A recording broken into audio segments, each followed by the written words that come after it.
Дамы и господа, просим вас занять места в зале и отключить мобильные средства связи.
Президент Российской Федерации Владимир Владимирович Путин. Mr. Vladimir Putin.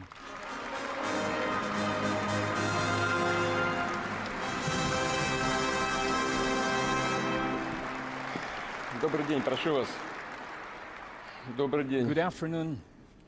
уважаемые депутаты Федерального собрания, сенаторы, депутаты Госдумы, Senators, уважаемые State граждане Duma России. deputies, citizens of Russia. Сегодняшним посланием In today's я address, выступаю в сложное, мы все об этом хорошо addressing знаем, you рубежное in для нашей difficult страны время. borderline time as well В know, период кардинальных, необратимых of перемен во drastic всем мире. changes that are Важнейших happening around исторических the world, событий, которые определяют significant будущее historic нашей events that are страны и defining the нашего future народа. of our country Когда and на our каждом people, из нас when every one лежит of us колоссальная carries ответственность. huge Год responsibility. назад ради A year защиты ago, людей to на наших protect исторических people землях, living для in обеспечения our безопасности historic lands, нашей to страны, ensure для security of ликвидации our угрозы, country, которая to исходила eliminate от the threat неонацистского режима, emanating from the сложившегося на neo-Nazi Украине после regime переворота in Ukraine 2014 that года, было took принято power решение after о the coup проведении 2014. специальной We военной have taken a операции. decision to launch the Мы special шаг military за шагом, operation. аккуратно Step by и step, последовательно carefully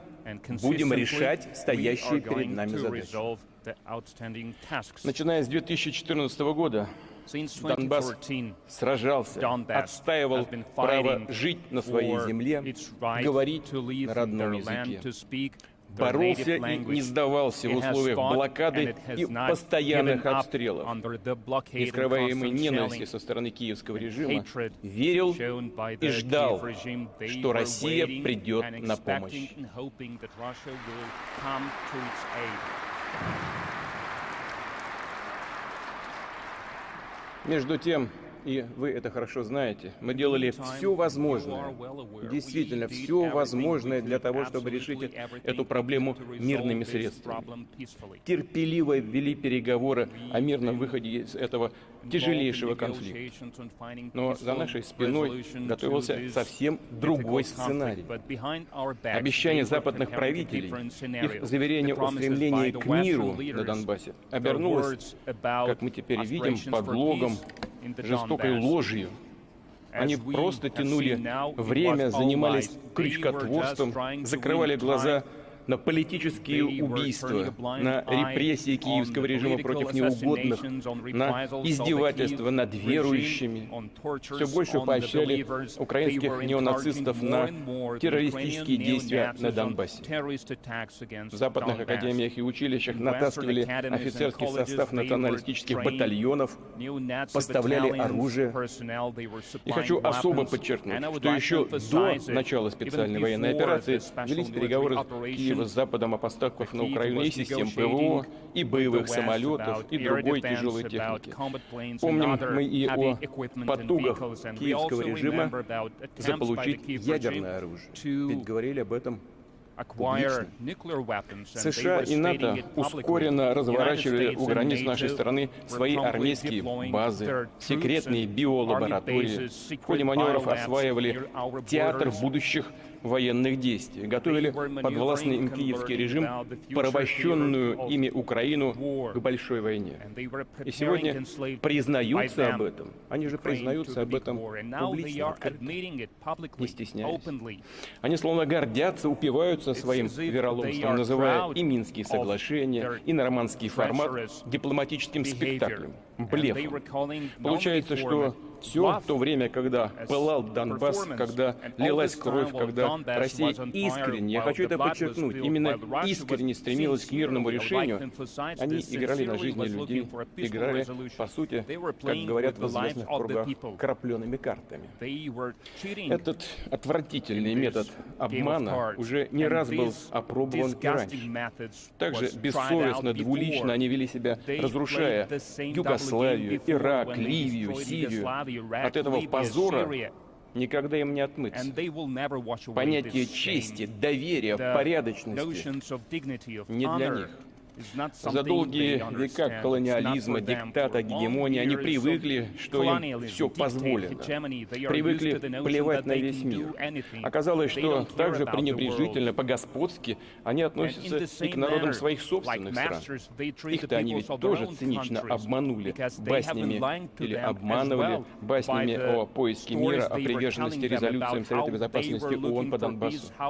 Действительно, западные элиты превратились в символ тотальной, беспринципной лжи. Мы твердо отстаиваем не только свои интересы, но и нашу позицию о том, что в современном мире не должно быть деления на так называемые цивилизованные страны и все остальные, что необходимо честное партнерство, в принципе отрицающее любую исключительность, тем более агрессивную. Мы были открыты, искренне готовы к конструктивному диалогу с Западом. Говорили, настаивали на том, что и Европа, и весь мир нуждаются в неделимой, равной для всех государств системе безопасности. И много лет предлагали нашим партнерам вместе обсудить эту идею, работать над ее реализацией. Но в ответ получали невнятную, либо лицемерную реакцию. Это что касается слов. Но были и конкретные действия. Это расширение НАТО к нашим границам, создание новых позиционных районов противоракетной обороны в Европе и Азии. Зонтиком решили прикрыться от нас. Это развертывание военных контингентов, причем не только у границ России. Я хочу подчеркнуть, да, собственно говоря, это хорошо всем известно. Ни у одной страны в мире нет такого числа военных баз, as many military bases abroad, like the United States of America. They have hundreds of them. I'm emphasizing these hundreds of bases all over the world. Entire planet is peppered with them. Just look at the world map. The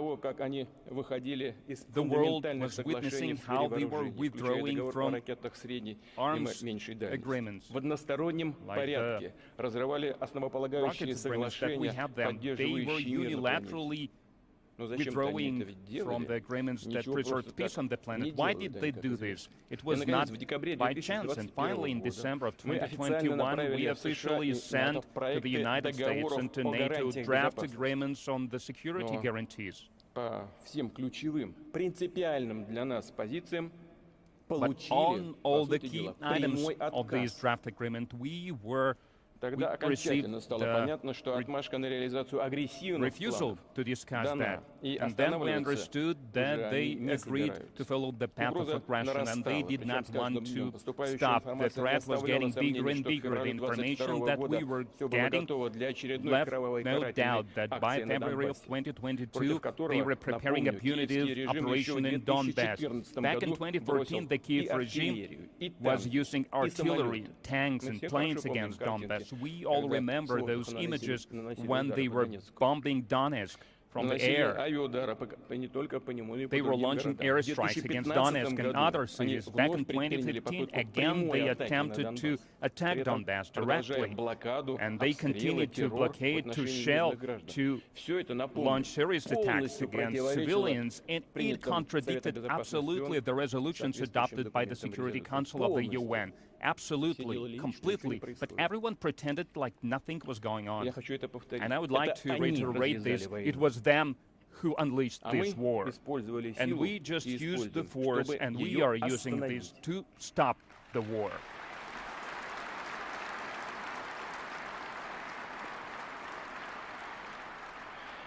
Те, кто планировали новую атаку на Донецк, на Донбасс, на Луганск, четко понимали, что следующая цель — they understood clearly that the удар по next Крыму и target Севастополю. will be И мы Crimea это and знали и Sevastopol, понимали. and А we сейчас о understood таких this, and далеко we идущих knew замыслах about в this. Киеве тоже говорят And now in открытую. Kiev, they are openly talking about this goal. So now they are out in the open. Something that we knew a long time ago. We are protecting the lives of the people, our home. And the goal of the West is unbridled power. They have already spent more than $150 billion to supply weapons to the Kiev regime. Just compare, according to the Economic Cooperation and Development Organization, to help the poorest countries in the world, G7 allocated in 2020 and 2021 some $60 billion. Понятно, да? Do you see this? They spend 150 for the war in the poorest countries. Allegedly, they are taking care about. They have allocated only 60. And they demand to follow them blindly, those countries who they pay to. And how they can talk about sustainability, about the environmental development, where has it gone? And they are not stopping the flow of money to support war, and they are spending more money on coup in the other countries all across the world. At the recent conference in Munich, they were blaming Russia in all kinds of things. One gets an impression that they did that only to make everyone forget what the so-called West has been doing in the last decade. But it was them who let this genie out of the bottle. Entire regions were immersed into chaos. By estimates of American experts as a result of those wars, and we are not the ones who came up with these numbers. Americans are presenting these numbers as a result of the wars unleashed by the U.S. after 2001. Some 900,000 people died. More than 38 million became refugees. And they want to erase it from the memory of humankind. They are pretending as if it has not happened. But no one will forget it in the world, with so many casualties and so many tragedies, but they don't care about them because what they have at stake is trillions of dollars and the opportunity to continue to steal from everyone, hiding behind the words about freedom and democracy by imposing totalitarian values that they call liberal, putting labels on entire countries and peoples by publicly insulting their leaders. They are suppressing freedom of thought in their own countries. They try to distract their own people from the corruption scandals, because we can all see it on the screens, on television, from growing inner, social, international, and other kind of problems. Back in the 1930s, they led the way for Nazis to take power in Germany, and in our time, they started building anti-Russia from Ukraine. It's nothing new. People who know a little bit of history, they are perfectly aware of what's going on. It can be traced back to the 19th century. It was happening in Austria-Hungary, in Poland, and in other countries with the only goal to take away these historic territories that are now called Ukraine from our country. That was their goal. There is nothing new about it. Absolutely nothing. They are just repeating old ways. The West expedited the implementation of this project. They supported the coup in 2014. It was a bloody coup, anti-state coup, anti-constitutional coup, and it's like nothing happened, like it's a normal way of things. They even informed everyone how much money they spent on this. And they used Russophobia, aggressive nationalism as an ideology. Recently, one of the battalions of Ukraine, it's shameful for us to hear, they started calling one of the battalions Edelweiss, like a Hitlerite division that was involved in executing prisoners of war and killing Jews all across Europe. And the National Guard of Ukraine and Army of Ukraine are using Podkop and other SS divisions who have covered their hands in blood up to their elbows. They use marking of Wehrmacht and Nazi Germany on their equipment. Neo-Nazis, they are not even hiding who they consider themselves, who they descended from. And it's astonishing that no one in the West is noticing this, taking notice of this. Why? Because they do not care. They don't care about who to place a bet on when it comes to fighting Russia, fighting us. The main thing is that they are waging war against us, against Russia, and that means they need to use everyone. Terrorists, neo-Nazis, devil if they have to. The main thing for them is to follow their will and to use their weapons against Russia. This project of anti-Russia is part of the revenge that they are taking against our country. They are creating hotbeds of instability near our borders. Back then, in the 1930s, and already now, their idea has remained the same, to turn to direct aggression against the East, to flame the wars in Europe with someone else's hands by eliminating competition. Now, we're not at war with the people of Ukraine. This is something I've said many times. The people of Ukraine are no hostages to the Kiev regime and their Western masters, who have effectively occupied the country in a political, military and economic sense. For decades, they've been destroying the Ukrainian industry, exploiting Ukrainian natural resources, and this led to an escalation and to an increased poverty and inequality. And of course, this is something that feeds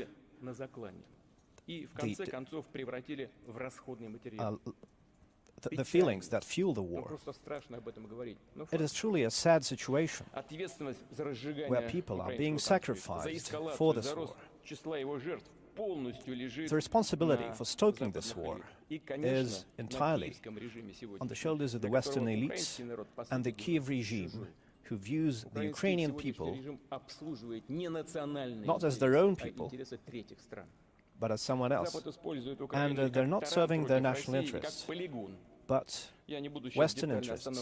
The West is using Ukraine as a tool, as a testing ground, and as a launch pad against us. One thing should be clear. The more long-range weapons are sent to Ukraine, the longer we will have to push the threat away from our borders. That's natural.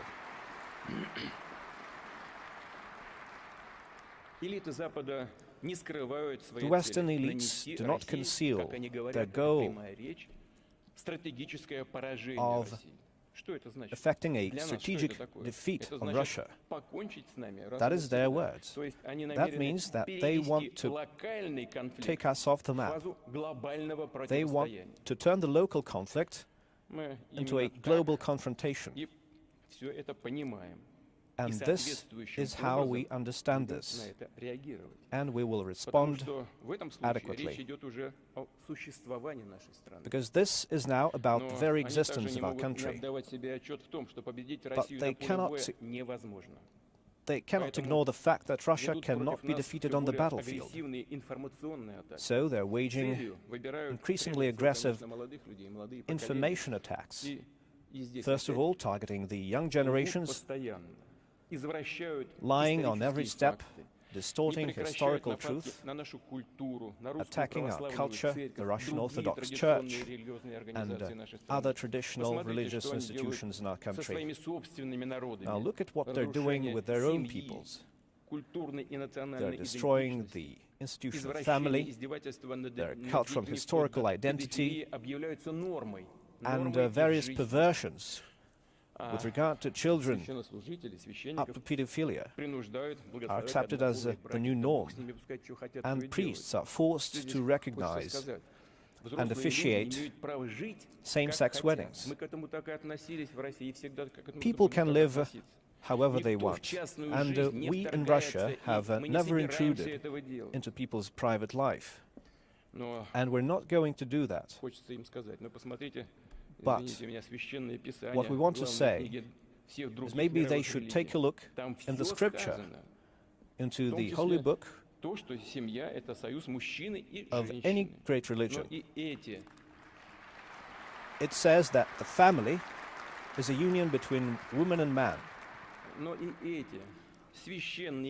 And these holy texts are now being increasingly doubted in the West. The Anglican Church is now considering the idea of a gender-neutral God. What can we say? God forgive them. They don't know what they're doing.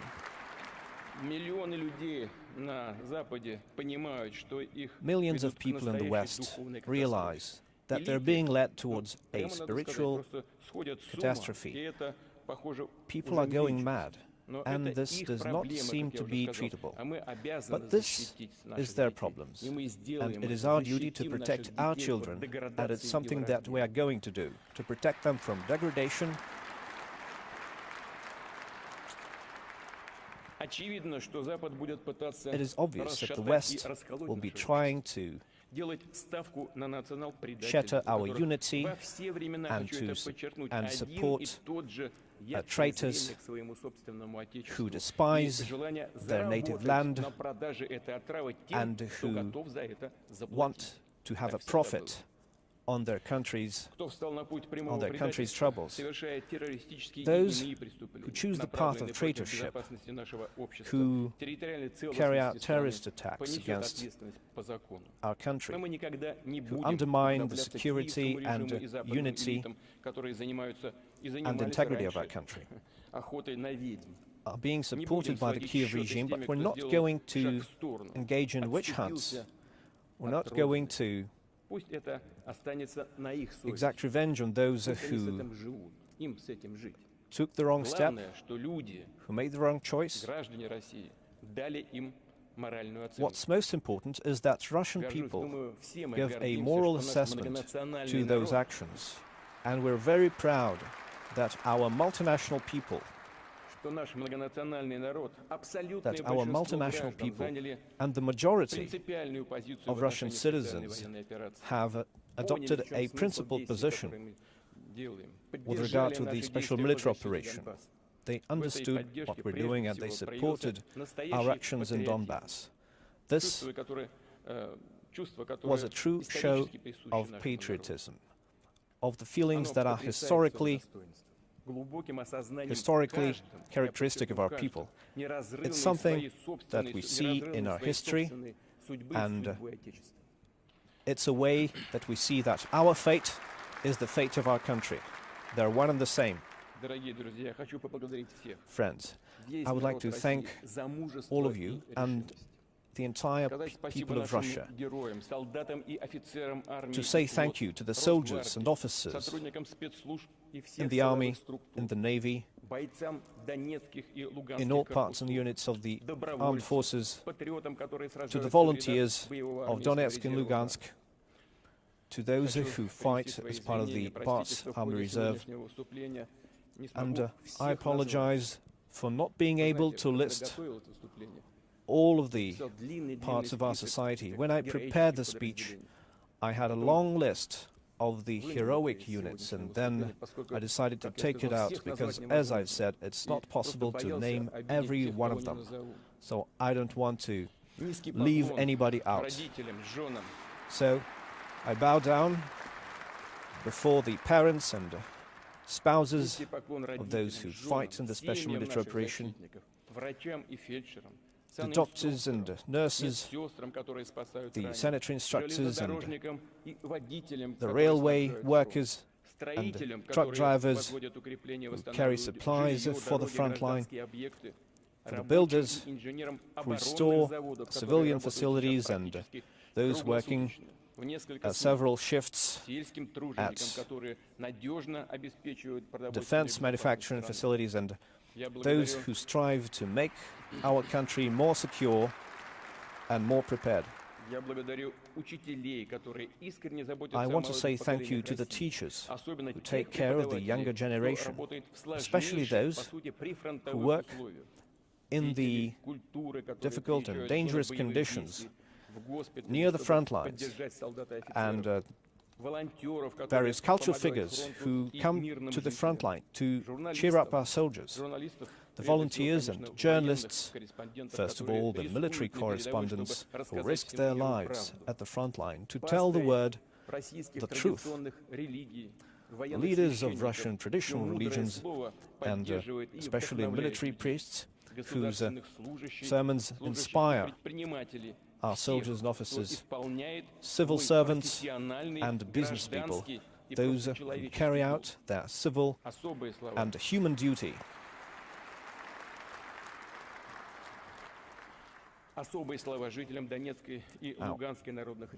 A special thank you to those who live in the Donetsk and Lugansk republics, the Zaporozhye and Kherson regions. You decided what future you want to have at the referendums. You made a clear choice despite the terror and the threats from the neo-Nazis. When military action was close to your homes, but your decision to be with Russia was strong, to be with your native land.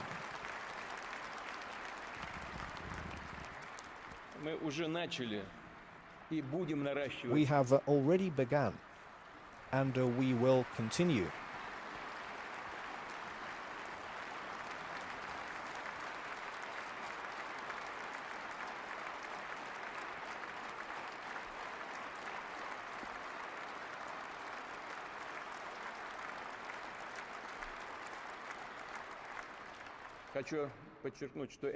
I want to emphasize that this response from the audience to people living in the Donetsk and Lugansk republics and the Kherson and Zaporozhye regions was unprompted. Thank you. So we will continue to scale up programs for providing social support in these new regions of the Russian Federation. We will restore the industries and bring back jobs, ports, the Sea of Azov, and build modern railroads, as we did in Crimea, which now has a reliable land link with the rest of Russia. Our joint efforts will make this possible. The constituent entities of the Russian Federation are now directly supporting urban and rural localities and the Donetsk and Lugansk republics and the Zaporozhye and Kherson regions like brothers. And so we've become even stronger. And we will do everything we can so that peace settles once again on this land. And we are secure once again.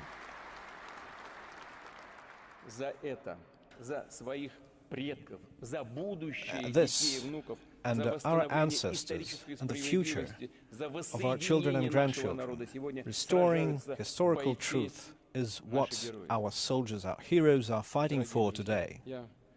Friends, I want to pay tribute to those who gave their lives fighting for our country and to the civilians who died at the hands of the neo-Nazi.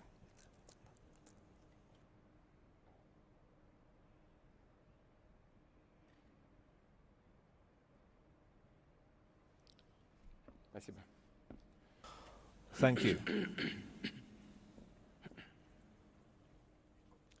Now, we realize, and I realize, how unbearable it is for the families, the spouses and parents of fallen soldiers, but they made it possible that they grow up heroes, just like during the Second World War, when their ancestors fought against the Nazis. And their spirit and their sacrifice is something that we remember, and it is our duty to support their families and to help their children to get a decent education and a profession. And every such family needs to be in the focus of our state, needs to be cared for, and all its needs need to be met with a prompt response.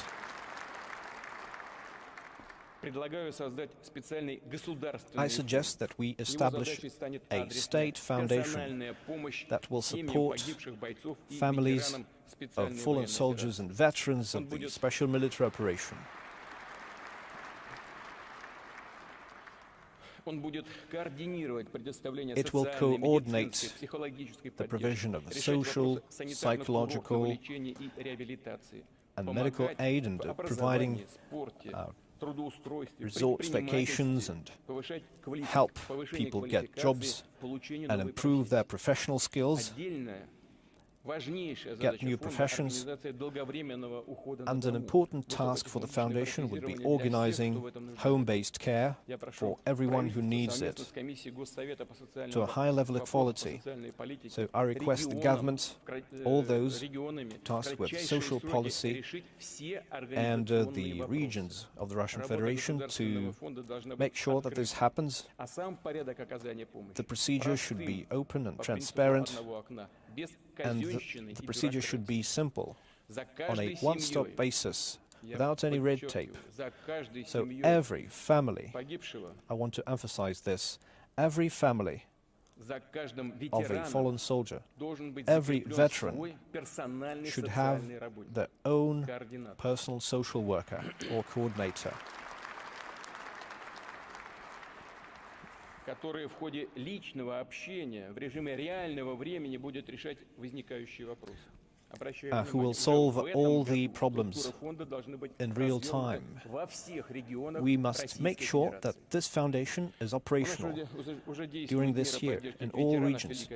We have frameworks to support veterans and people who took part in local conflicts, and I think that this foundation may take up these issues in the future. We need to discuss that, and I request the government to do that.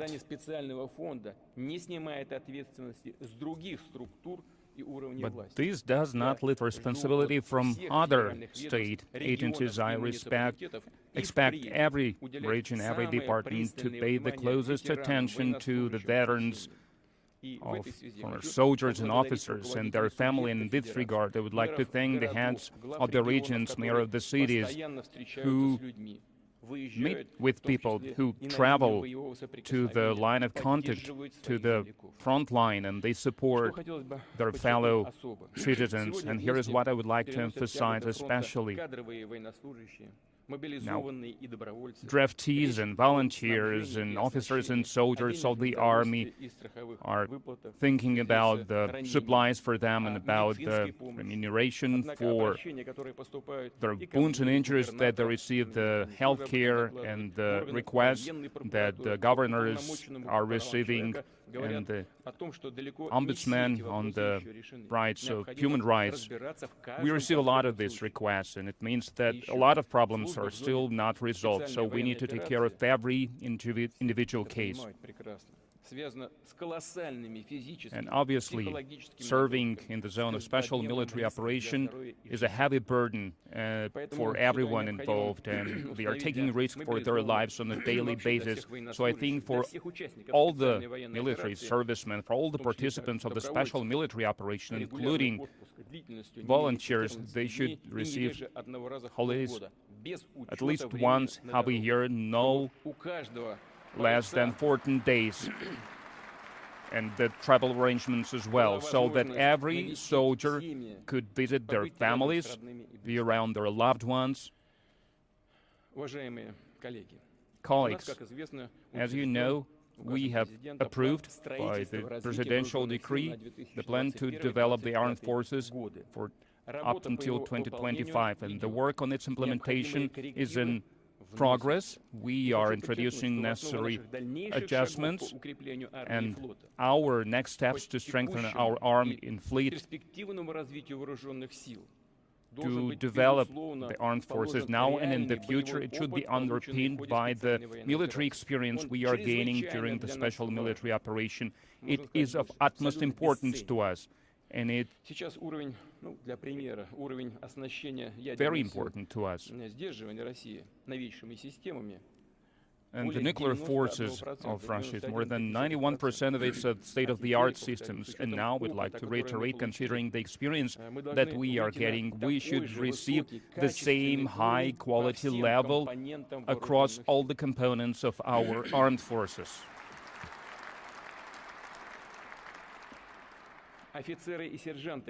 Officers and sergeants who prove themselves as decisive commanders who think in the modern way, and there are many of them, they should be promoted to higher ranks, they should be sent to the military colleges and academies, and they should serve as the catered reserve for the armed forces. And obviously, they should also receive all kind of positions in the bodies of power at all levels. I would like to draw your attention to this, because people, they need to understand that their motherland appreciates their effort, their contribution to protect their homeland. We will introduce state-of-the-art technology that will help us to improve the quality and potential of our army and fleet. And we have such innovations in every direction, in every area. A lot of them are vastly better than similar equipment from abroad. And now we need to start to mass produce them. And we are doing this. We are keeping up the momentum. And we are using our own industrial base, scientific base. And we're using small-sized, medium-sized enterprises to do this, and industries. We have experienced specialists and more younger people involved in this who are talented, well-qualified, and they want to achieve breakthroughs, and they stay true to the tradition of Russian armors, and they want to do everything so that we could achieve victory. And we will strengthen the guarantees for the workers.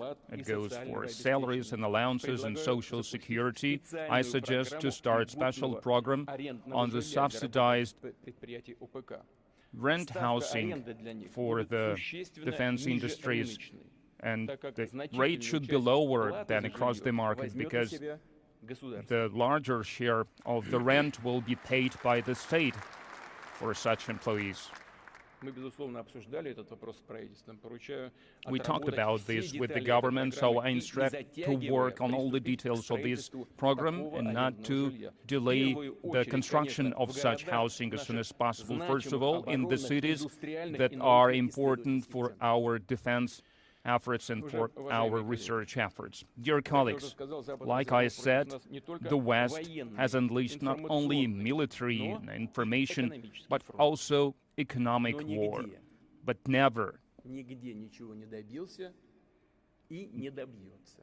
It did not achieve anything anywhere, and it will not succeed in its attempts anywhere.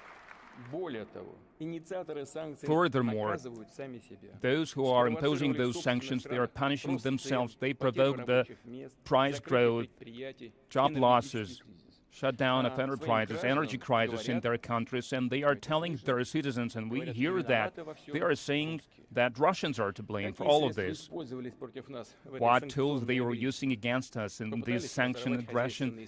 They were trying to disrupt the ties with the Russian companies, to switch off the financial system from the communication channels, to destroy our economy, to stop us from accessing the import markets, to stop us from receiving income. They were robbing us of our currency reserves. They were attempting to destroy ruble and to provoke destructive inflation. But again, those anti-Russian sanctions are just means, and the goal, as the Western leaders are saying themselves, and I'm quoting them, to make them suffer, to make our people suffer. So here are these humanists. They want to make people suffer, to destabilize our society from the inside. But all this was in vain. Russian economy and this system of governance were much more durable than the West believed. Thanks to our joint effort of our government, of the parliament, of the Bank of Russia, the regions, and the business circles of employees, we managed to achieve sustainability of our economic situation. We have protected our citizens. We have preserved jobs. There are no shortages on the market, including the most important items. We have supported financial system and the entrepreneurs who are investing in their businesses, and they are investing in the development of the country. Last year, we have started a package of measures to support business and economy for a total sum of some 1 trillion rubles. And we have not printed anything to achieve this. Everything is based on a durable market basis, market foundation. After 2022, The GDP has decreased. So I heard that I should say this. I think yesterday it was published. In due time, everything is according to plan. But they said that we were going to decrease by 20-25%. Recently, they were giving a number of 2.9, 2.5, but the gross domestic product of 2022 decreased by 2.1%. This is the latest data. In last February, March, they were saying that the economy will crush Russian businesses. They changed the logistic ties. They have strengthened ties with reliable partners, and there is a majority of such partners across the world, and the share of Russian rubles in our international settlements, if we compare it with December 2021, has doubled, and now it's 1/3 of all the settlements, and together with the currencies of friendly states, it is more than half of all the settlements, and we will continue to work with our partners on creating sustainable and safe system of international settlements that would be independent from dollar and other Western reserve currencies. Because with these policies by the Western elites and Western leaders, it will lose its universal role. With their own hands, they are doing this. Not us. Or decreasing the settlements in dollars and other so-called universal currencies. They are doing this with their own hands. You know, there is this saying, cannons instead of butter. Of course, the defense of the country is the priority, but when we are trying to resolve these issues, we should not repeat our own previous mistakes. We should not destroy our own economy. We have everything we need to preserve our security and to continue to develop our country, and we will continue to follow this logic.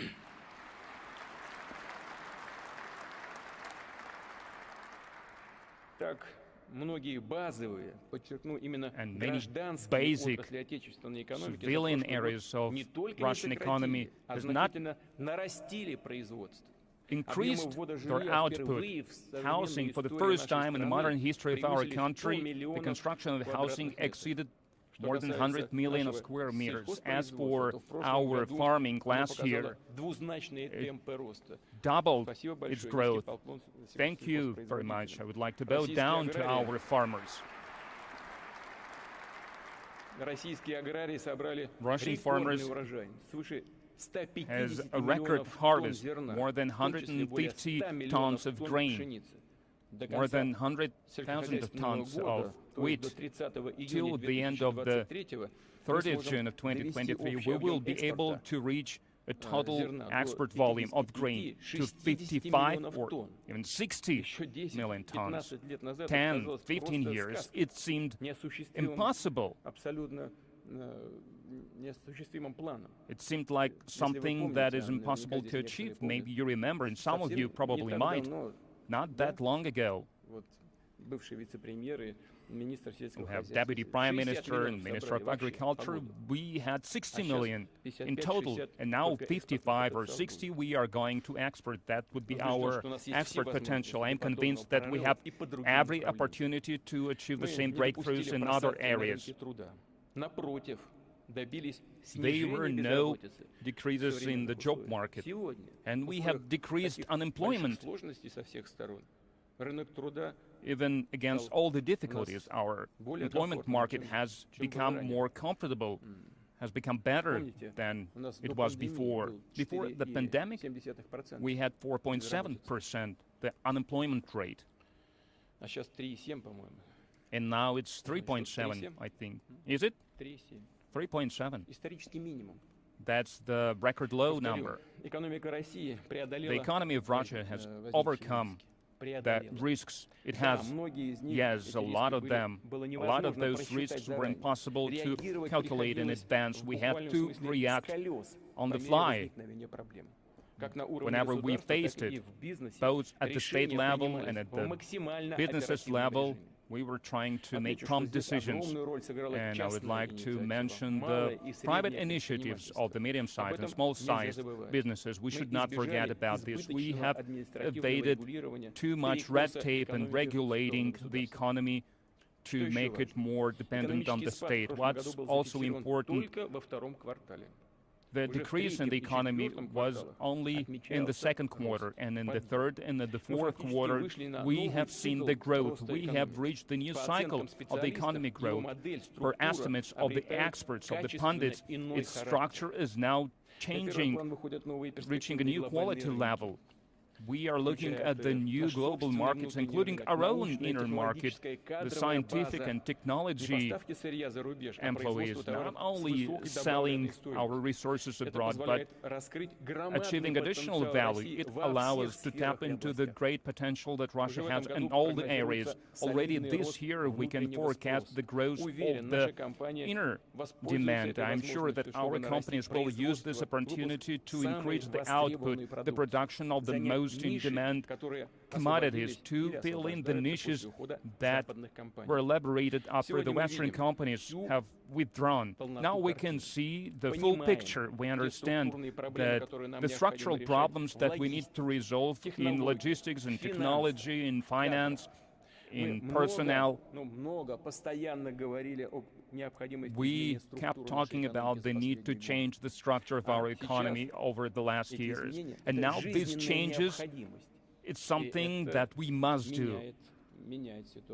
And it changes the situation for the better in this particular case. We understand what needs to be done for the development of Russia, sovereign development of Russia, despite any pressure from the outside and any threats from the outside, with the safe guarantees of security and interests of the country. And I would like to draw your attention, I would like to emphasize this: the gist of our work is not to adjust to the current conditions.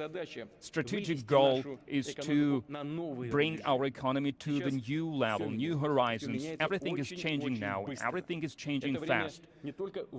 This time is not only time of challenges, but it is also a time of opportunities. It is true today.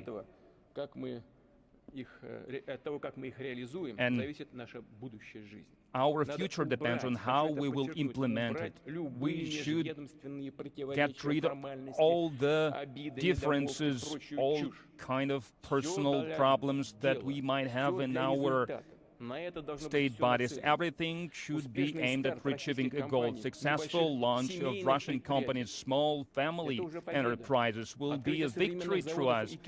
New state-of-the-art factories and new roads will be a victory to us. New schools, new kindergartens will be victory for us. New scientific breakthroughs, new innovations and inventions will be a victory. It's something that everyone can contribute to achieve our own common goal.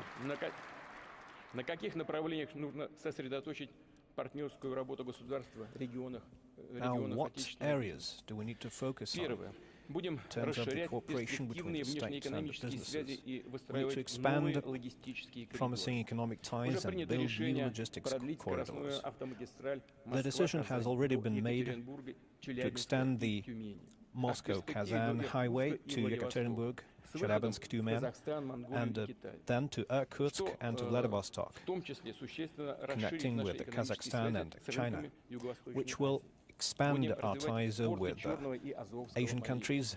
We will develop the ports, the Black Sea and the Sea of Azov, and this is already the focus of some parts of our governments, and we will strengthen the north-south corridor this year. We will expand our channels for new types of vessels connecting to Iran, Pakistan, and we will continue to develop our ties and develop the corridors, the eastern direction of our railways, the Trans-Siberian Railway and the Baikal-Amur main line, as well as the northern sea route. This will be beneficial not only for the cargo flows, but also for the development of Siberia and other regions. Infrastructure will be developed, including communications and transport. in 2024, at least 85% of roads in urban localities and also municipal roads will be brought up to the national standard, and I'm confident that we will achieve this target. Gasification, free of charge for households, will now be expanded to social facilities such as kindergartens and healthcare facilities, and this will be a program that will be constantly available for people. Will always be able to apply to have a gas connection, to have your house connected to the grid. A larger program of construction and repairs for housing and utilities infrastructure will be carried out. 4.5 trillion rubles will be invested in that over a period of 10 years. It's important for this program to start with a strong momentum. So I ask the government to provide the necessary financing right away. We need to strengthen our industry, so we have the industrial mortgage instrument. Subsidized loans will be available for buying sites to construct manufacturing facilities and also to modernize existing facilities. And this will be a great contribution. These loans will be up to 500 million rubles, and the rates will be 3 to 5%, and they will be provided for a term up to 7 years. I think that is truly a great start. Starting this year, we'll be reducing fiscal and administrative burdens for resident companies and industrial clusters, and they will receive subsidies from the state and long-term state procurement contracts. By 2030, we will ensure 10 trillions worth of projects to be implemented, and we expect that about 2 trillion will be invested in the nearest period. And those are the targets that we have, and I request the government to accelerate the launch of these projects and to provide systemic support measures, including tax benefits, to the companies that need it. I know that our financial ministry and agencies love various benefits and various rules, and I know that they like to invent new rules, but I think this is the case where these new rules might be beneficial. Starting this year, Russian companies will be able to reduce their income tax if they buy modern Russian IT solutions and artificial intelligence products, and this will be considered with a multiplier of 1.5 relative to the actual costs, and I think that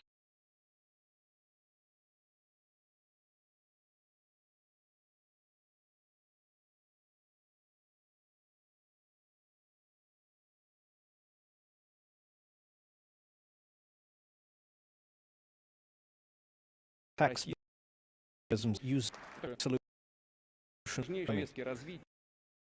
An important issue is about that.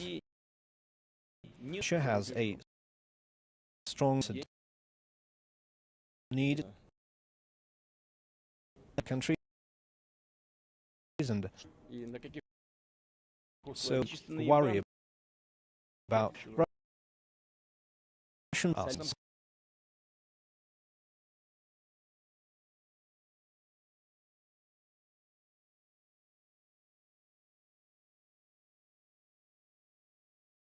They have a curve to these main potential, but seen a growth before more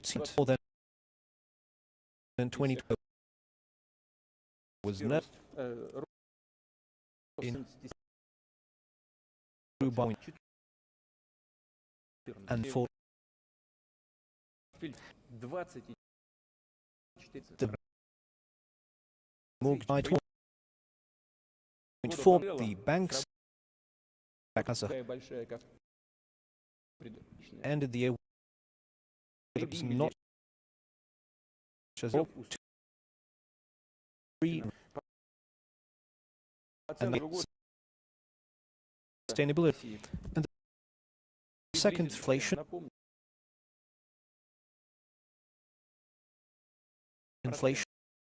4%, or at least come close to that. In some countries we're seeing 17 or 18 or even 20%, and we have 4, well maybe 5. The central bank and the finance ministry have differing assessments, but we're still getting close to the target. Considering this and the positive dynamics of other macroeconomic indicators, we are shaping our strategy with regard to long-term credit rates, and I think that loans must be more accessible across the country. The long-term savings of people need to be more sustainable, and I request the government to accelerate the introduction of draft laws, to launch a state program in April this year to create better conditions for people to invest and to earn money domestically, and we must secure the people's savings and retirement funds. So we need to ensure effective insurance for people's deposits. I think we have a good program to ensure people's investments, and I think we should have even better conditions for pension funds.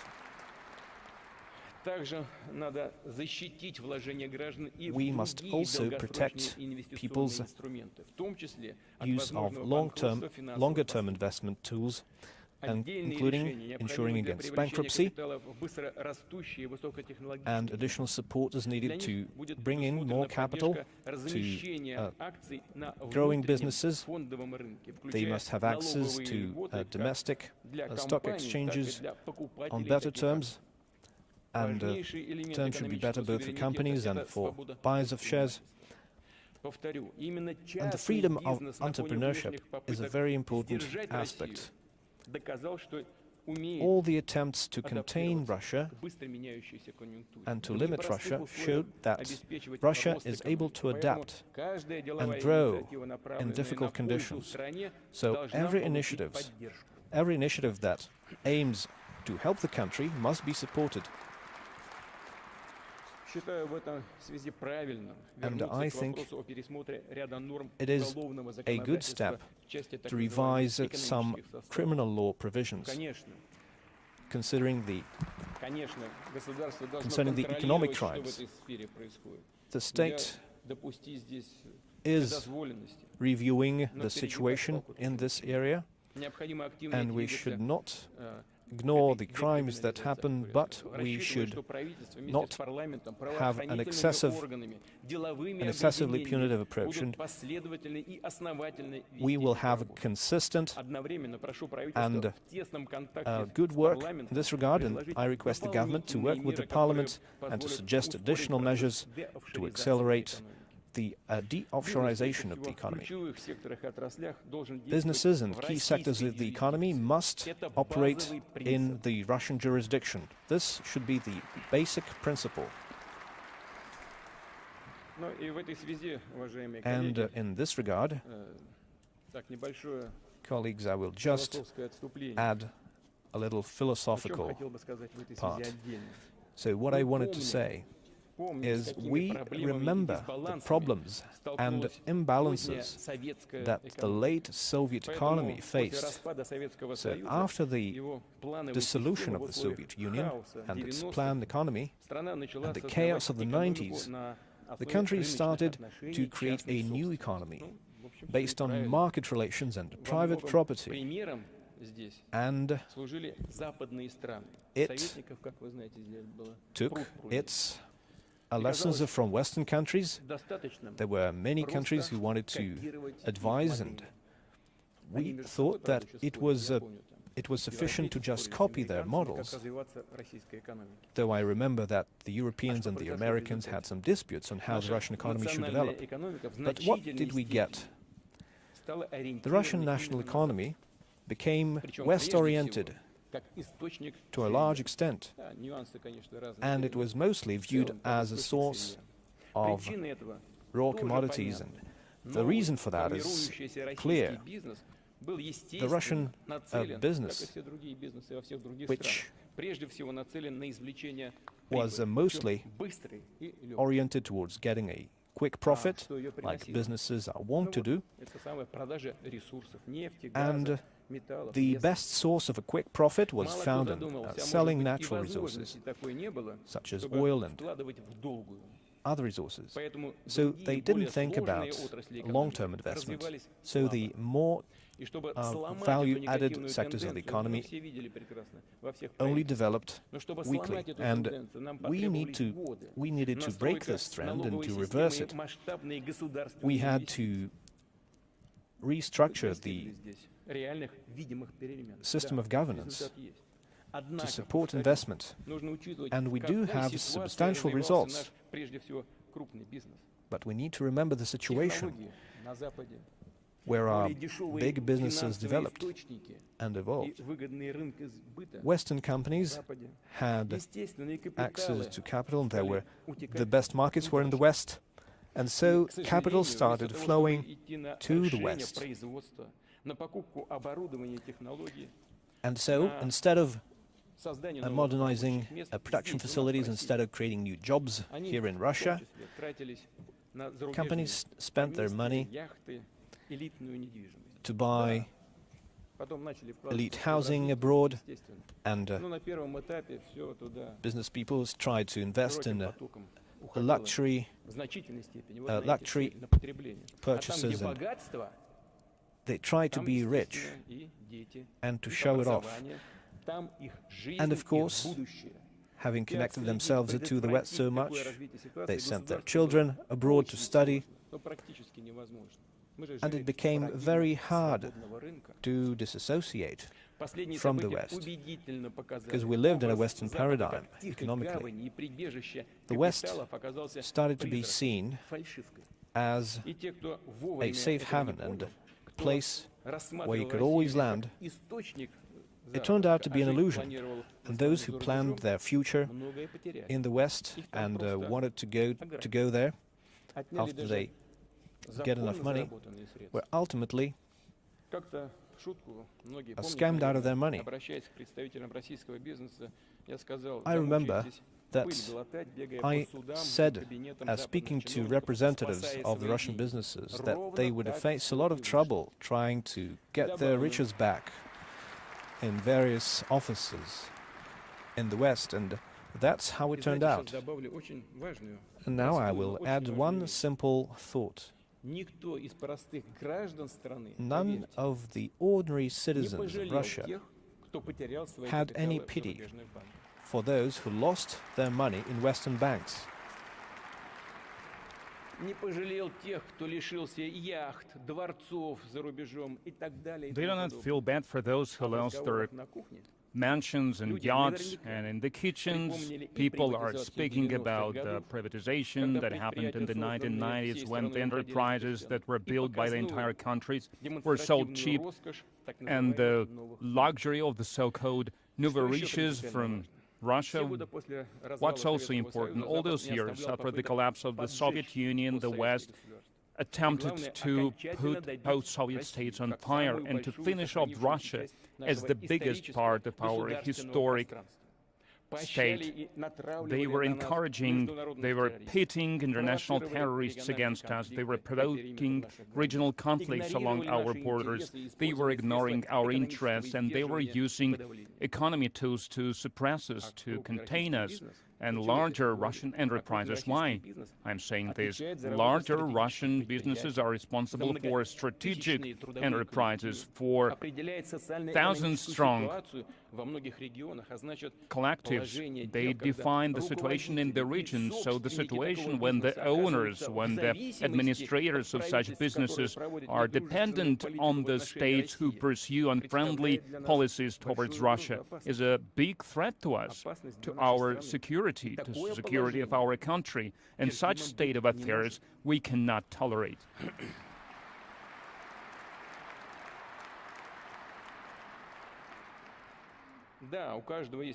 Yes, everyone has a choice. Someone wants to live out their days in a rested mansion with frozen accounts. They will try to look a place in an attractive Western capital or resort or in some other warm place abroad. It is the right of any person. We are not trying to rid them of this right, but it's high time we understood that for the West, such people have always been a second-rate alliance, and they can do anything they want. Money, ties, and the titles of nobility that they bought, they will not help them, and they have to understand that they are second-rate citizens there.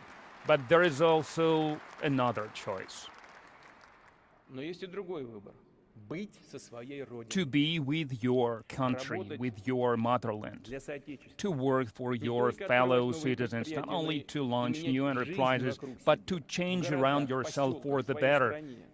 In cities, in towns, in smaller settlements, and such entrepreneurs, such fighters from the business circles, we have plenty of them. And the future of Russian business is with them.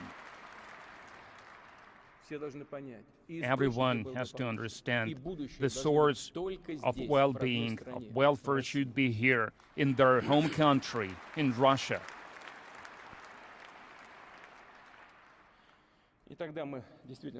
And then we will create durable, independent, self-sufficient economy that will not shut itself from the world, but will use its competitive advantages.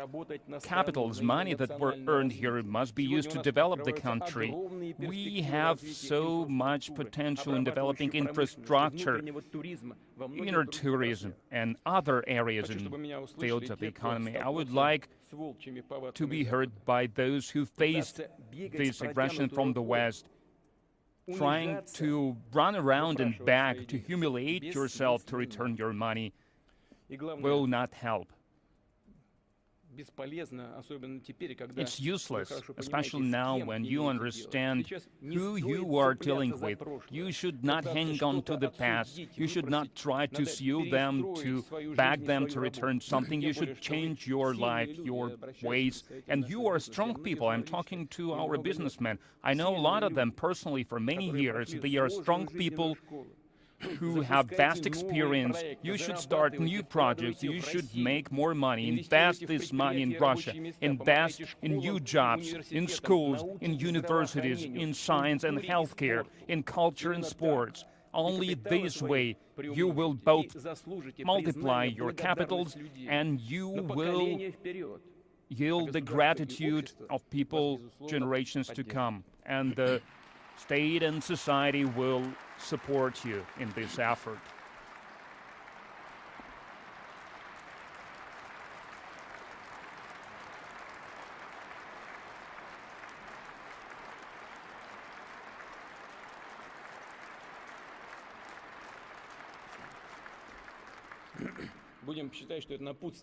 Let's consider that it's an encouragement to our businesses about how they should build their work. Russia is an open country, but it is an independent civilization.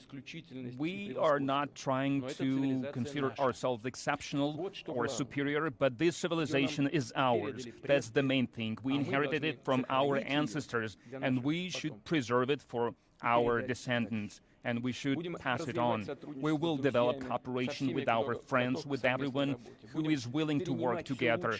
We will learn from the best, but first of all, we will count on our own potential, on the creative power and potential of the Russian society, on our values. And I would like to speak about the character of our people, who was always generous and cordial, and Russia as a country reflects these traits. We know how to be friends, how to be true to our word. We will not let anyone down, and we will always support in the difficult times. We will always come to the rescue to those who are in dire straits. Everyone remembers how during the pandemic we were the first ones to support some of the European nations, including Italy and other countries, during the most difficult weeks of the pandemic, of the COVID outbreak.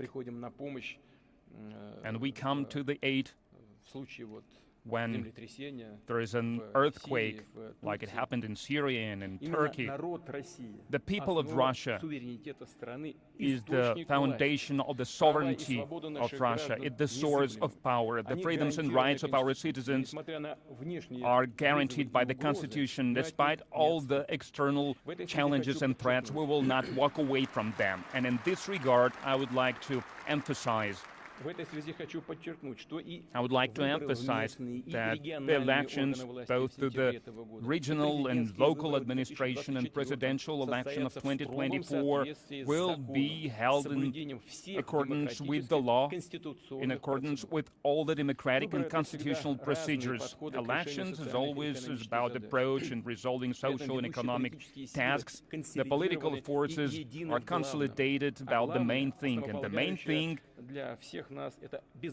is the safety and welfare of our people, well-being of our people, sovereignty and national interests. I would like to thank you for such a responsible, firm position, and I would like to remind you about the words of a patriot and a statesman, Pyotr Stolypin. He said that during his speech in State Duma more than 100 years ago, but they still ring true. He said, when it comes to protection of Russia, we all must join our efforts, concert our efforts and our responsibilities and our rights to support one highest right, the right of Russia to be strong.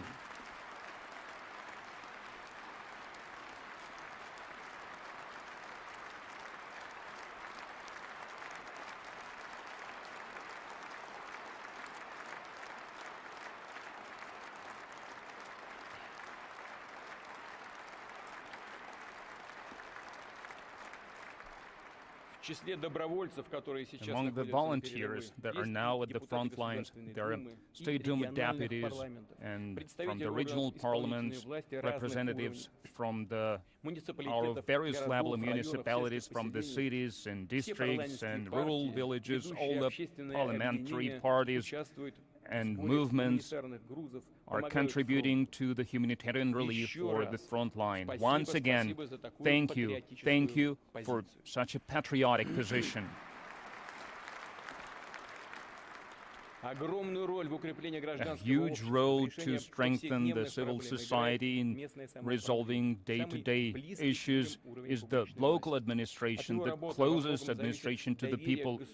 It depends on them how big is the trust to the state and social well-being of the people, and how confident they are about the future of the country. I would like to instruct the administration of the president and the government to come up with suggestions on how we can create tools to support best administration teams and practices in smaller or medium-level municipalities. The development of the society means responsibility for yourself and for your close ones, for your country. These traits should be trained from childhood in the families, and strengthening of our values of the national identity. We should do it via strengthening our culture, our education, and our various body and agencies of the state will support all these efforts. Traditional and contemporary art, realism and avant-garde, classic and innovations. It's not about genres, it's not about directions. Art should serve beauty, harmony.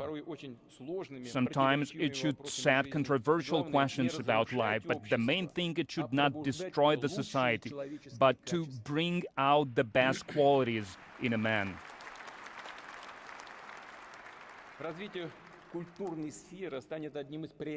Development of culture will be one of the priorities when the peaceful life will be restored in Donbass. We should restore hundreds of institutions of culture, including museums, buildings of the museums, something that will allow people to feel the connection between the past and the present, to tie it with the future, belonging to the one cultural, historic, educational space of the great Russia that is many centuries old.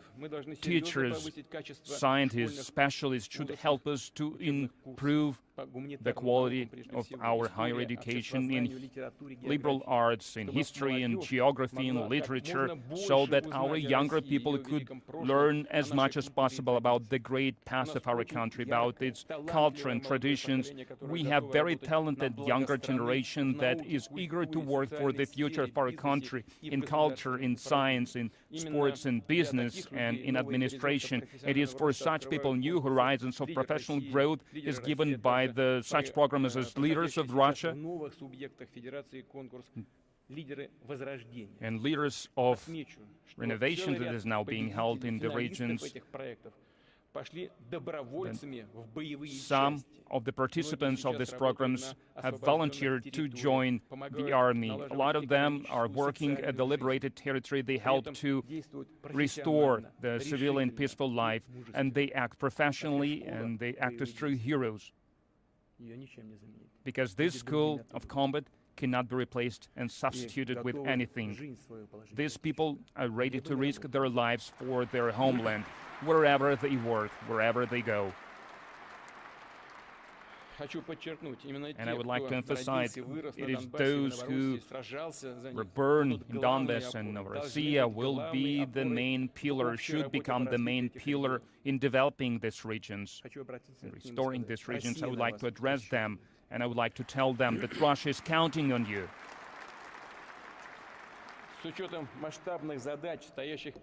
Considering large-scale tasks that our country is facing, we should adjust our approaches to the training, to hiring policy.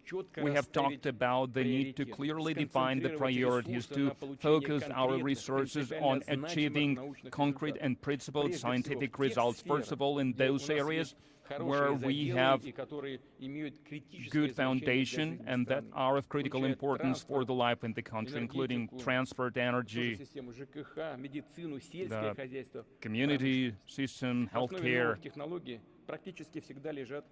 The new technologies almost always underpinned by fundamental researches. And in this area, like in culture, I'd like to emphasize this, we should give scientists and researchers more freedom to be creative, because you cannot make everyone think about the results of tomorrow. Science works according to its own laws, and resolving ambitious goals is the strong impetus for the younger people to join the science, the ability to prove yourself as a leader, as the best one in the world. And our research teams, they have a lot to be proud of. Last December, I met young researchers, and one of the questions that they were raising is housing. Well, maybe it's a trivial thing, but it is an important thing nevertheless. We have housing certificates for young scientists last year. Additionally, we have allocated 1 billion rubles for these goals. I instruct the government to find the reserves to expand this program. Over the last year, the prestige and authority of the professional education, vocational education has grown. There is a lot of interest towards this kind of education. Since the unemployment is historically low now, 3.7%, it means that people have jobs. So we need new personnel, we need new people. I think that we should drastically expand the project of the vocational education and to create clusters, create new educational bases, and for the enterprises to work together with the colleges coming from the needs of the economy. And it is very important to have instructors and teachers who have experience from practice, from enterprises. The goal is for the next 5 years to train some 1 million professionals for electronics, for pharmaceuticals, for agriculture, and for defense industry, for construction, for transport, for nuclear and other areas that are of key importance for safety, security, and to preserve competition level in Russia.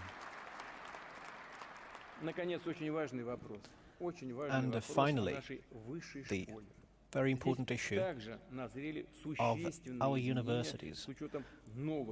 Some amendments need to be done to the system, considering the new requirements from all sectors of the economy and other parts of our life.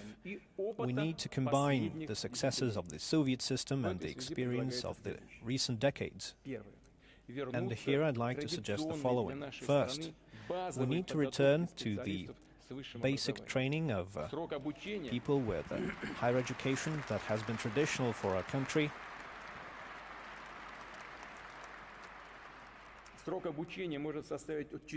Based on 4 to 6 years of study,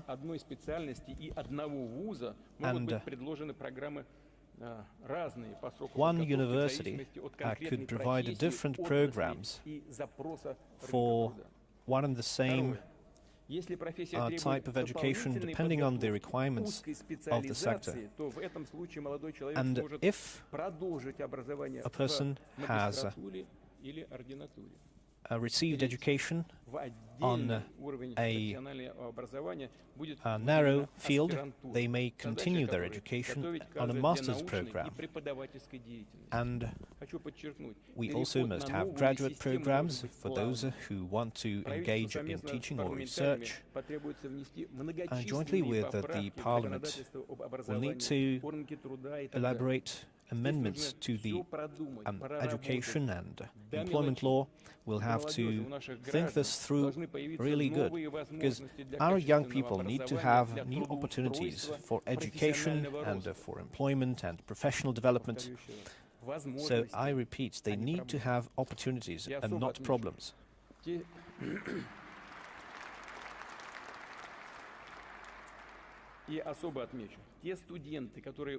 And I would like to emphasize that those students who are in university today will continue with the programs that they currently have.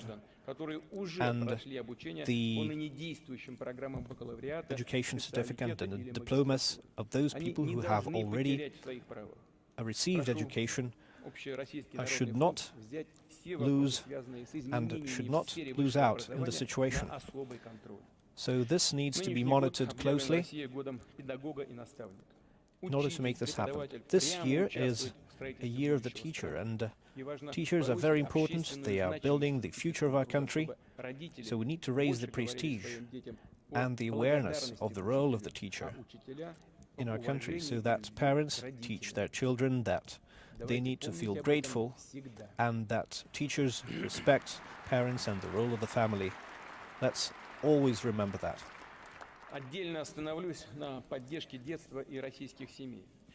I think that support for childhood and the family deserves special mention.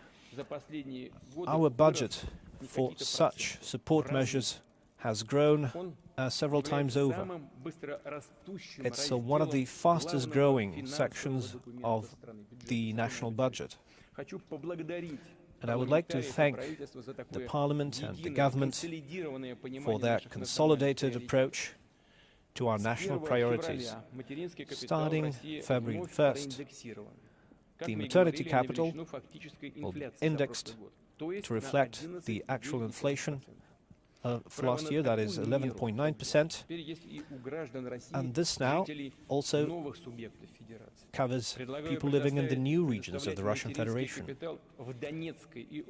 And maternity capital should be provided to people in the Donetsk and Lugansk republics and the Zaporozhye and Kherson regions, to families who have had children since 2007. This is my proposal. So, the period of eligibility should be the same as in Russia, is what I'm trying to say. I want to remind you that we made the same decision for people living in Crimea and Sevastopol. Programs to improve the well-being of Russian families will be expanded. All the levels of government will be instructed to ensure the growth of real incomes. And an important indicator here is not the minimum pay, but we increased it 2 times last year to a total of 20%, and we will continue to increase the minimum level of pay, reflecting inflation, and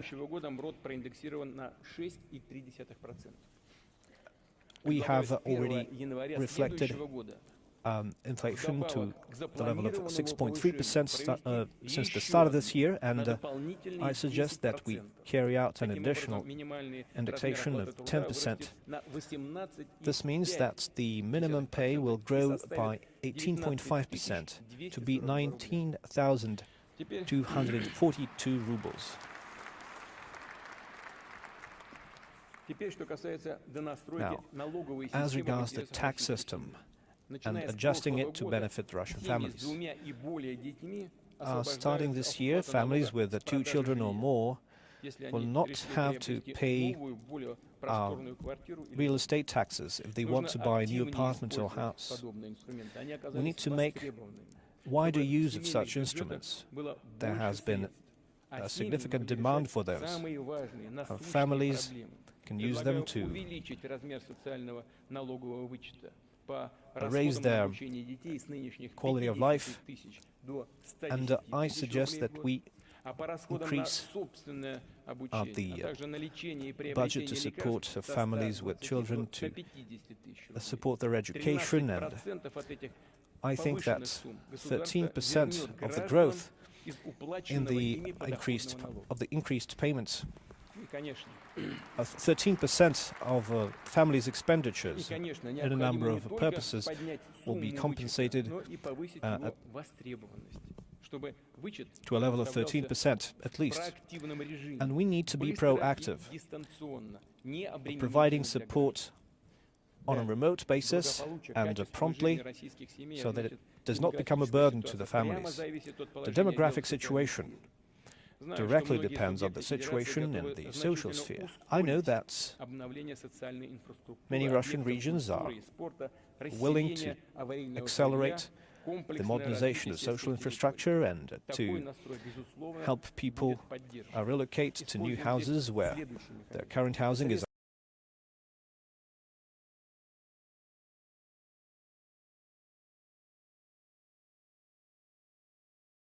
fit.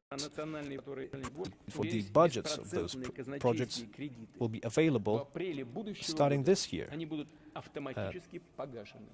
The treasury loans provided will be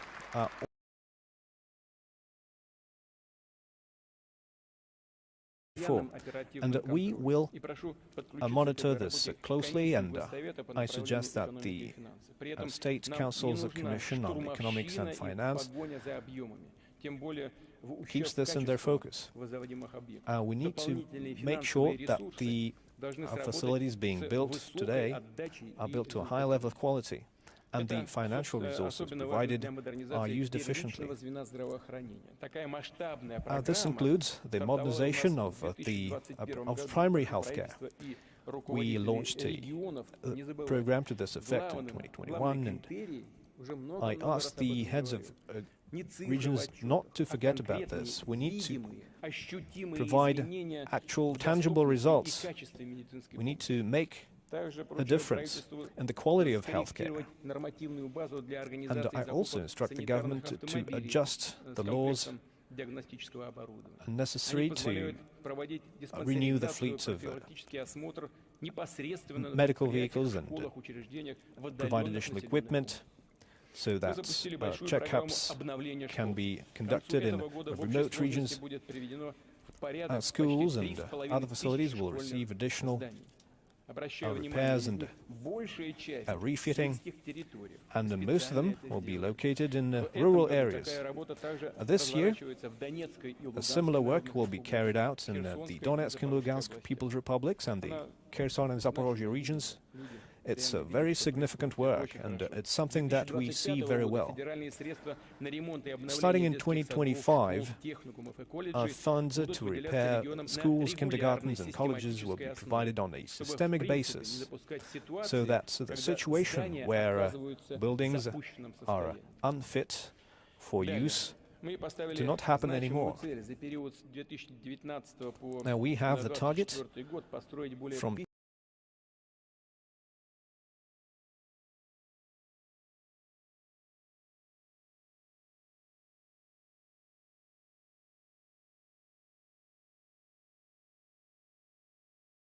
2,900 miles and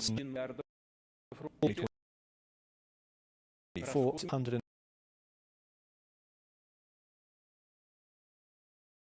at least billion rubles were allocated to these purposes.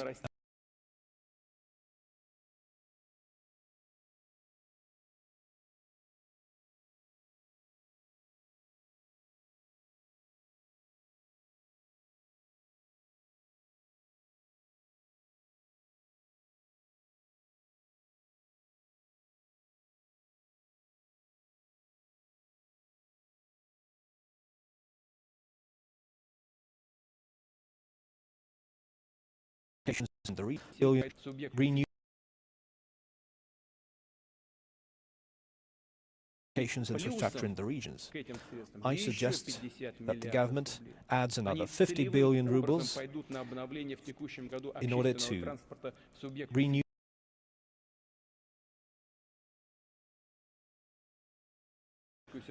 to 2030. In order to improve the environmental situation in industrial cities. So, speaking to the heads of larger industries, I'd like to say that the task of improving our environment has not gone anywhere.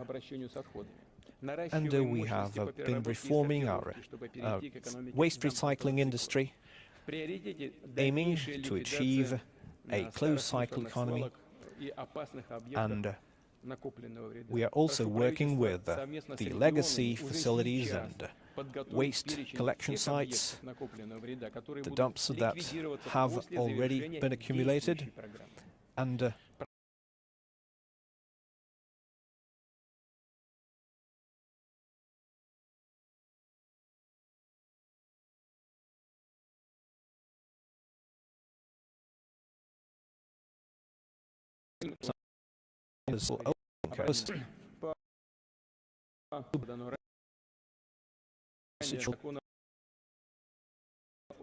aware of that.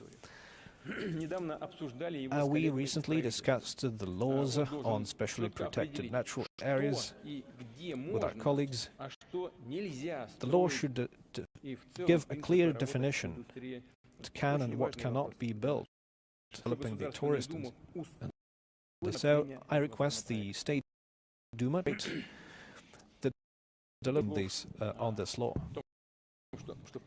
Now, a few words around us.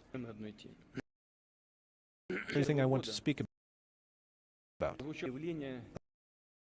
This heard a statement by the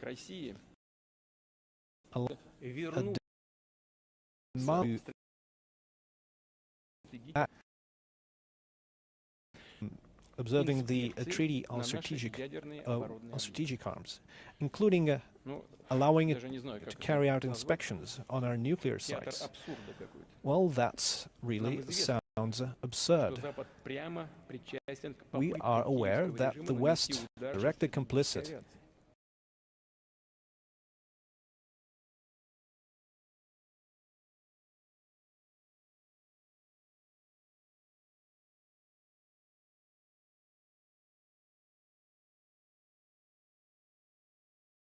in the area today. Current confrontation, it sounds like something else. Carrying out inspections within this something that we have not been allowed to. Our request is inspections have been found. Be able to inspect and like to say direct is to defeat, and so are they going to just travel around our country visiting our defense facilities after that? Recently we signed a decree to put combat duty new strategic complexes, new land-based complexes, inspect those as well. I expect to be let to keep actions there. For making their NATO basically come apart agreement about strategic concern. The organization that we think time question, because in NATO there is not one nuclear power. The United States, the UK and France, they also have nuclear weapons, and they are improving them, they are developing them, and they are aimed against us too, because they are aimed against us. And the latest statement of leaders only confirms this. Listen to them. Only confirms this. Just listen to them. And we cannot not take it into consideration, especially today. Like the first agreement about strategic offensive weapons was initially signed by the принципиально другой ситуации, в условиях снижения напряженности и укрепления взаимного доверия. В дальнейшем наши отношения выйдут на такой уровень, когда Россия заявили, что не считают больше друг друга противниками. Замечательно, все было очень хорошо. A foe, an enemy. Great, that was good. And the current agreement from 2010 contains important aspects about the indivisibility of security, about the direct connection between strategic offensive and defensive weapons. All of this is long forgotten. The United States withdrew from the agreement. Let's now think of the past. Our relations, which is important, have degraded, have decreased, and it's something of the United States doing. It is them, after the collapse of the Soviet Union, started reconsidering the outcomes of the World War II, building the world American way, where there is only one master, one Lord. And they started flagrantly destroying all the foundations of the world order to cancel out the legacy of Yalta and Potsdam. Step by step, they started changing the world order, dismantling the system of security and arms control. They have planned and implemented a number of wars across the world with the only goal in mind to destroy the international relations architecture that was created after World War II. It's not just a matter of speaking, that's how it's happening in practice. After the collapse of the Soviet Union, they want to become a dominating force forever, without taking into consideration the interests of the modern Russia and the interests of other countries for that matter as well. Yes, the situation after 1945 has changed. There are new, quickly growing centers of development and of influence. It is only natural, it's an objective process that cannot be ignored. But what is impossible is that the United States started changing the world order just only to suit themselves, only in their own selfish interests. And now, via NATO representatives, they are sending signals. Basically, they are sending ultimatums that you, Russia, should adhere to everything we have agreed upon, including the START treaty without any misgivings. And we will do whatever we want. There is no link between the issue of the treaty and the conflict in Ukraine or other hostile activities of the West against our country. And there are statements that they want to achieve the strategic defeat of us. So either they are very cynical or they are very stupid, but they are not fools, after all. They want to defeat us, and they want to inspect our military sites. And in this regard, I have to say that Russia is stopping its participation in the treaty about strategic offensive weapons.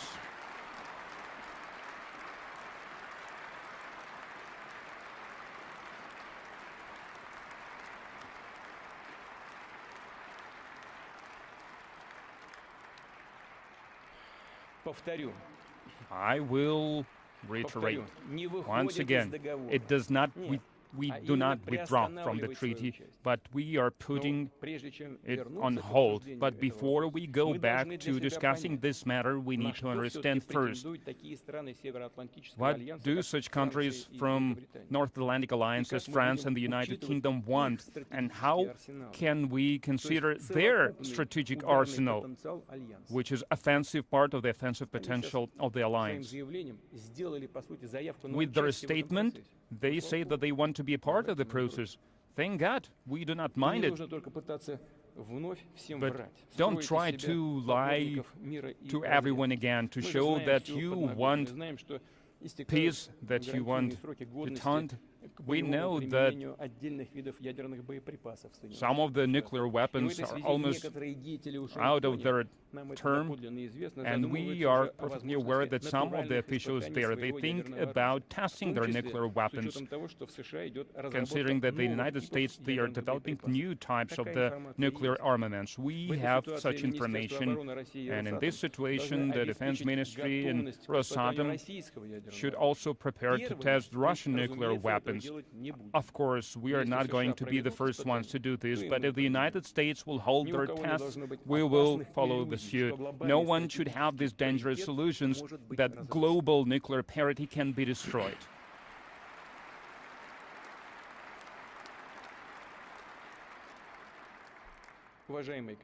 Colleagues, citizens of Russia, today we together are going through difficult path, and we are overcoming all the difficulties together as well. It cannot be any other way, because we were raised with examples of our great ancestors, and we should be worthy of their examples. We move forward because we are true to our motherland and to our unity. And it was shown since the very first days of the special military operations. Hundreds of volunteers, representatives of all the ethnic groups of Russia, came to the recruitment offices. They stand shoulder to shoulder with the defenders of Donbass to fight for their homeland, for the truth, for the justice. And now, shoulder to shoulder, warriors from all the regions of our multi-ethnic country fighting. They pray in different languages, but all of them pray for victory, for their comrade in arms, and for their motherland.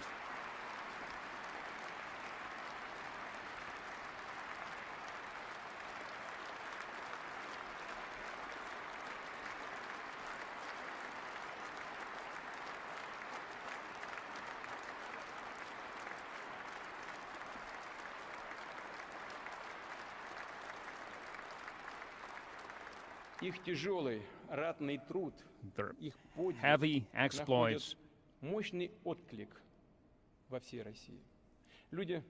heeded by the entire Russia. People support our warriors. They don't want to. They cannot watch by idly from the sidelines.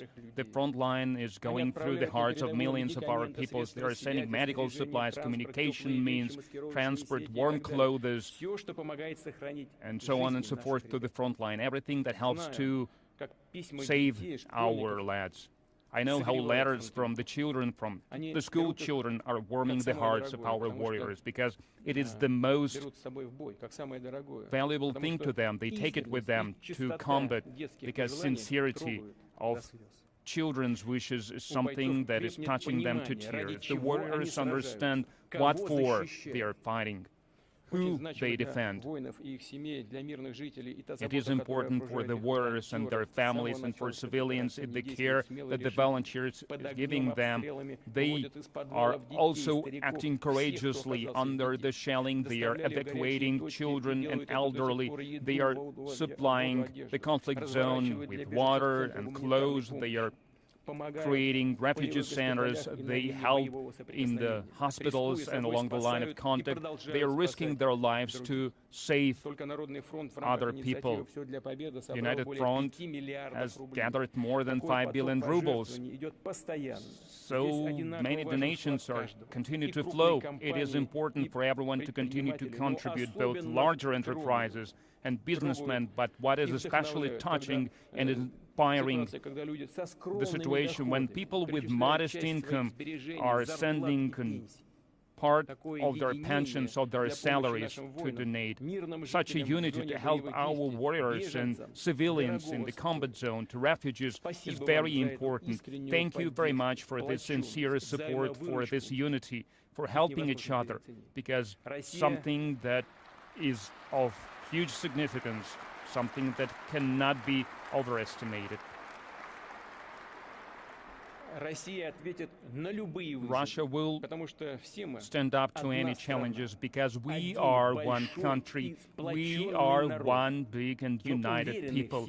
We are confident about ourselves, we are confident about our strength. The truth is with us. Thank you.